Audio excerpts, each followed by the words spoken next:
La décision de l'administration Trump d'ouvrir la plaine côtière de la réserve nationale d'oiseaux sauvages d'Arctique, dans l'Alaska, à l'exploitation pétrolière et gazière suscite un débat renouvelé et particulièrement complexe.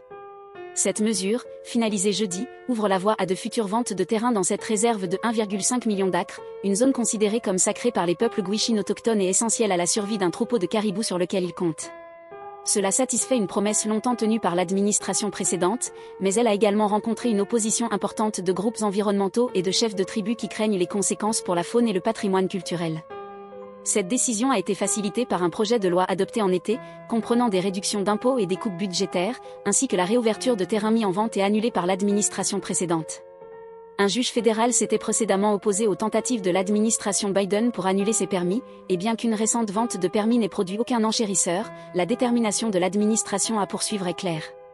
Au-delà de l'impact immédiat sur la réserve, l'administration avance également sur un accord d'échange de terrain pour construire une route reliant King Cove et Cold Bay, un projet long soutenu par les habitants locaux qui recherchent un aéroport capable de faire face à toutes les conditions météorologiques.